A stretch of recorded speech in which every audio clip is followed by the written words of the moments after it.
Khalifa in Dubai, one of his little gloves fails. Oh, that's crazy. Or you've got Rogue Nation when he's underwater in Morocco trying to get into that server farm, and he's almost got it, and the robot spinning around whacks him out of place, and he has to like get to his senses. So you'll notice in every single Mission Impossible movie or suspense scene, he never gets it on the first try. He always gets on the second one, but it's a good way to stretch out that scene and add to the suspense. No, that's a great point. And one of my favorite lines in this movie is when he's like, we'll just, we'll hope that it works out. And Henry Cavill says, hope's not a game plan. And then Ilsa says, you've never met Ethan. Like, I love, I like in this movie where it's a lot of time, like, he's playing catch up, I think, through a lot of these movies. He's always sort of maybe one step behind, or he's trying to get on. So I like the chase in these movies. Does that make sense? Like, he always sort of fails the first time, adds great suspense, makes him more human, and then he's always, I don't know, I like how he's trying to play catch up in these movies. Like Ghost Protocol, they gave the codes away to the guy, the birds, just so they could track him down. Mm-hmm. In Fallout, they lost the Plutonium at the beginning. In Rogue Nation, Solomon Lane executes the woman in the beginning. Yeah, that one's so hardcore. Sorry to interrupt. Yeah, in that record store where you feel for this woman, and she's so starstruck by seeing Ethan Hunt right there. And then, boom, Solomon Lane gets her. That one hurt a lot.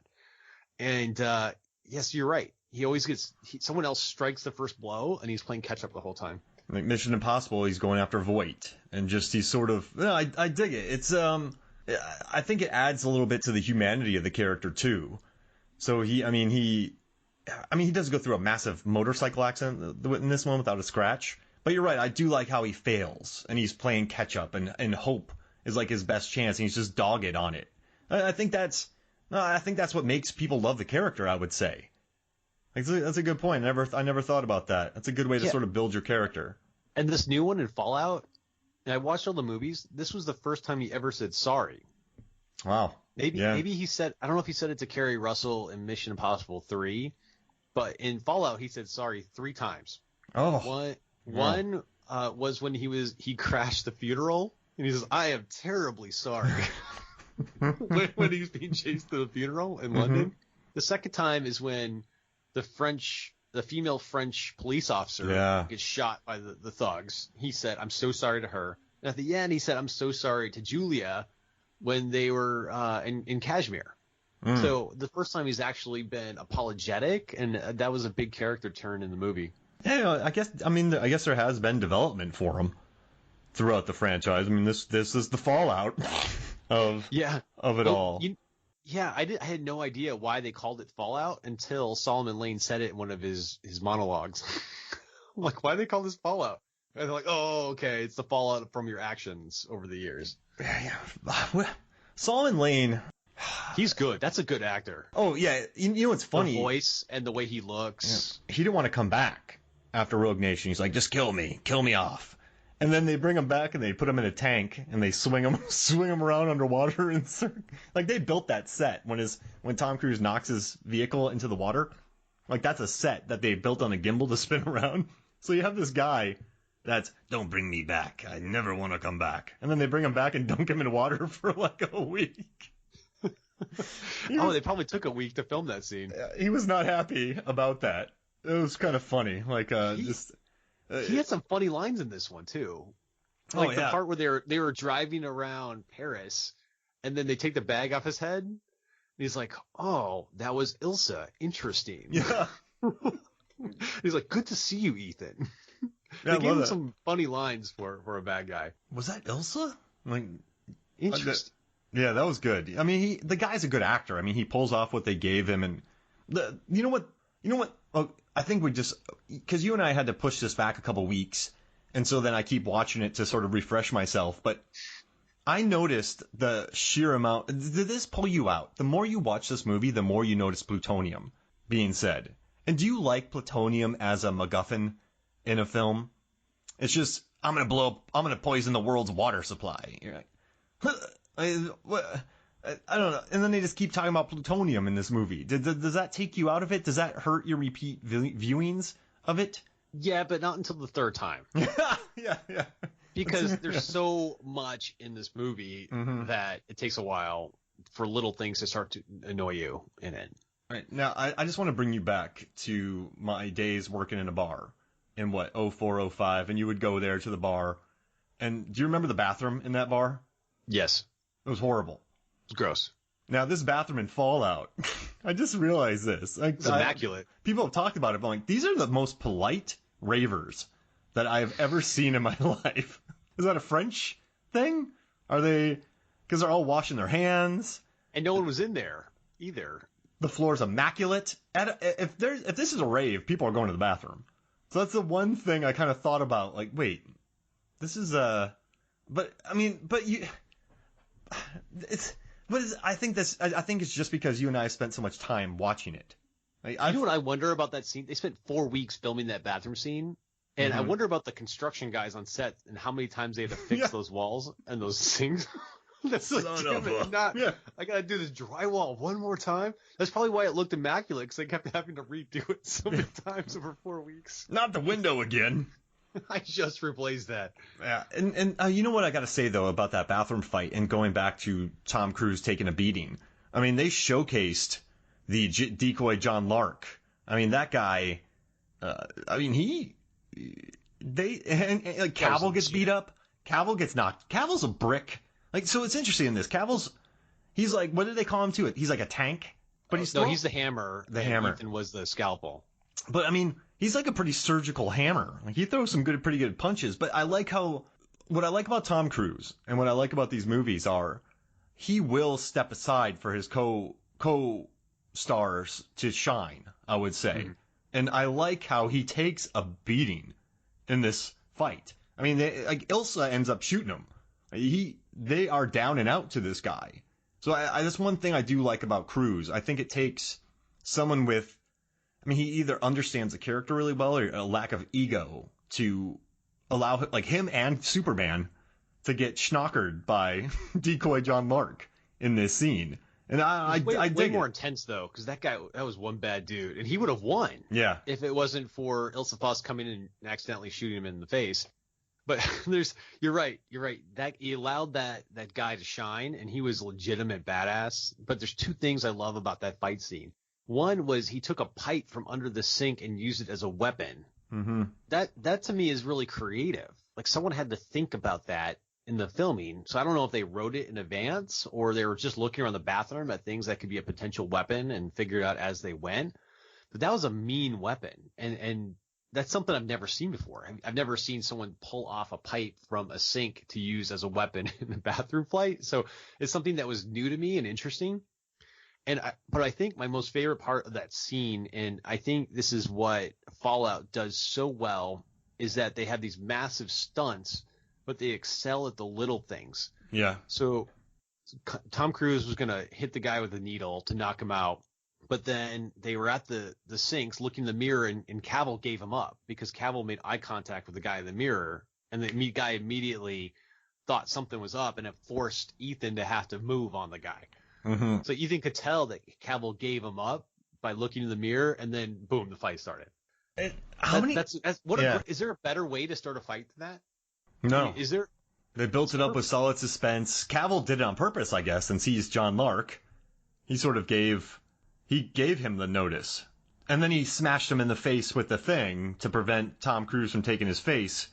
And he also kills every syndicate member, so there's no reliable witnesses. You know pretty early on that Cavill's the villain, correct? Was it ever in doubt for you?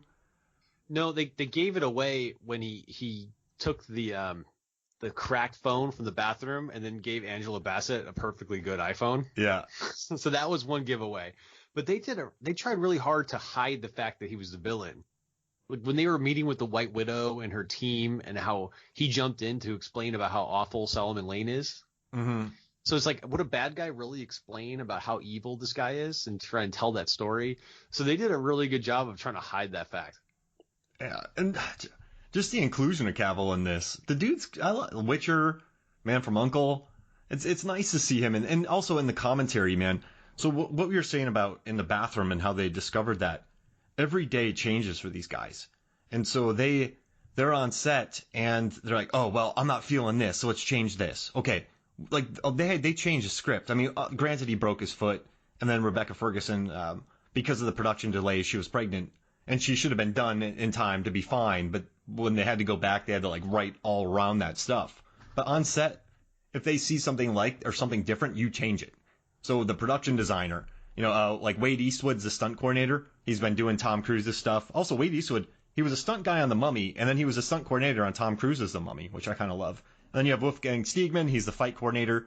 He actually works with Cruise a lot, and he did The Witcher with Cavill. So I wonder if that connection brought Cavill onto this. But like the production designer, Peter Wenham, he's done like Bourne Ultimatum and stuff, and then the DP did Ex Machina, Annihilation, Devs.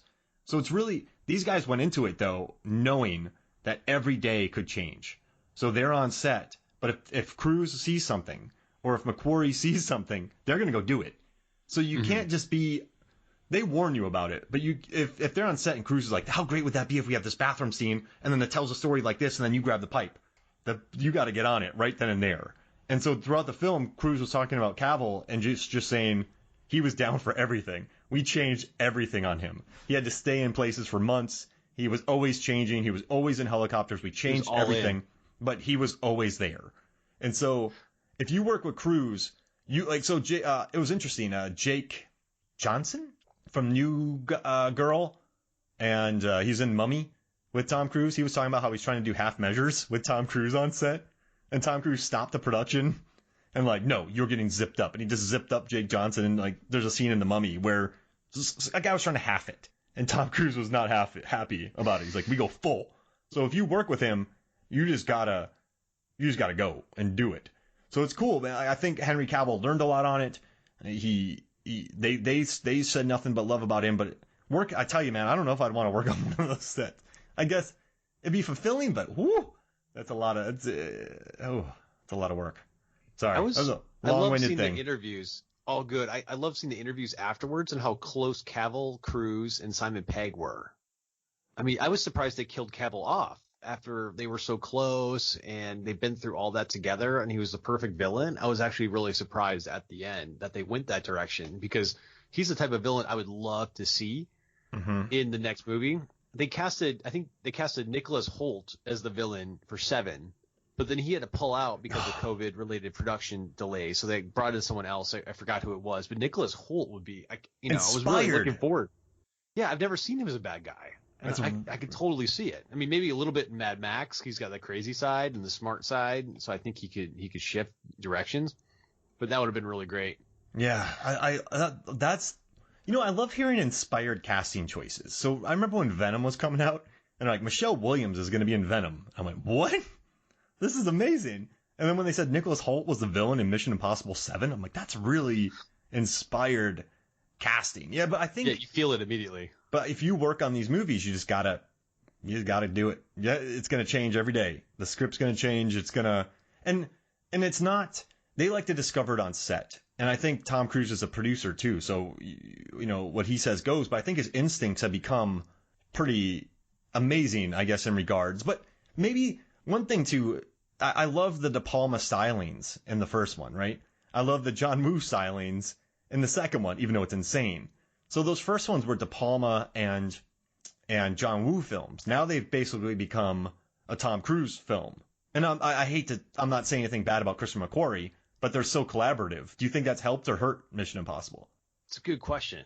I mean, so you had Ghost Protocol, which they really found their stride. Yeah. And McQuarrie was not really the director there. Brad Bird. They would bring Brad Bird was, but they would bring in a different, up until Fallout, they would bring in a different director for each movie, but somehow they really found their stride at Ghost, and that continued that with Rogue Nation. And then Rogue Nation and Ghost were kind of similar, but they did kind of go a different direction in Fallout, where they tried to close out the story with Julia, the wife. They tried to add another element to Cruise. I'm less concerned about director. I'm more concerned about where they're going to go after 3 movies with the nuclear threat. Like, where are they going to go after that? Like, how are you going to keep coming out with these compelling storylines if you've gone bonkers and huge with Fallout? So maybe it is a Tom Cruise movie. That's fine. I'm more concerned about what else they have to work with, because I know I saw they're shooting a really epic car chase in the streets of Rome right now. They just wrapped up for the movie. But I've seen that.